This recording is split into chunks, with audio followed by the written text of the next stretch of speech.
Molt bon dia. Siguin tots molt benvinguts a la inauguració de les 20 jornades de formació de les persones sordes en modalitat oral de la Federació ACAPS. Per donar inici en aquesta jornada, passo la paraula a la senyora Dolors Luna, cap de l'àrea social d'ONCE a Catalunya. Moltes gràcies. Bon dia a tots i totes. Honorable Neus Munté, vicepresidenta del Govern de la Generalitat i conseller de Benestar Social. Ramon Gené, amic, president de la Federació ACAPS, assistent a les jornades, professionals, persones sordes. Molt bon dia a tots i benvinguts a l'ONCE Catalunya, a la nostra casa i naturalment a la vostra casa.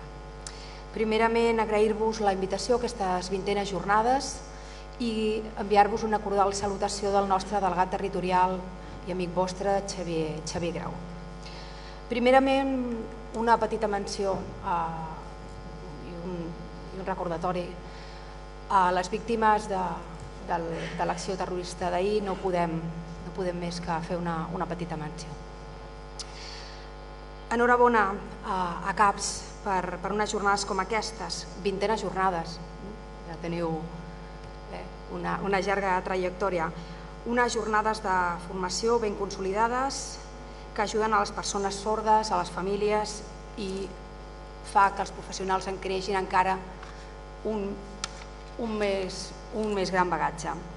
És fonamental la transmissió del coneixement, el compartir idees, nous enfocs a l'hora de treballar. Això ens fa progressar a les persones i a les entitats com les nostres.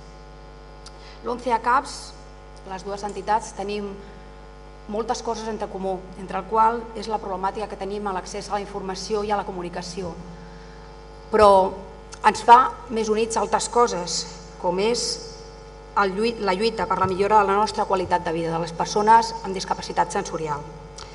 Jornades com aquestes demostren aquesta inquietud, aquesta necessitat de millora. Sessions d'investigació, d'educació, de salut, accessibilitat i tecnologia que plantegeu en aquestes jornades tan interessants com les que tindreu avui. Tot això ens fa portar una vida cada vegada més autònoma a les persones amb discapacitat. L'ONCE i la seva fundació lluitem a diari perquè això sigui un fet, ser autònom i estar cada vegada més inclòs a la societat. No només per a persones cegues, com ja sabeu, sinó per persones amb altres discapacitats. Un fet important que millora la nostra qualitat de vida és tenir una molt bona legislació i el respecte a l'acompliment de la mateixa. Com bé sabeu, l'any 2014 es va aprovar la Llei Catalana de la Discapacitat i ara s'està fent i continuem fent és el seu desenvolupament, que sigui àgil i ràpid. I sobretot que tingui present les nostres necessitats reals de les persones amb discapacitat, que se'ns senti, que se'ns escolti.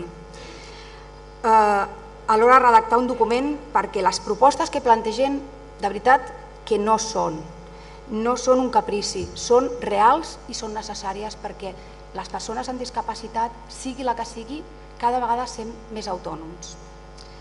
Les entitats representatives del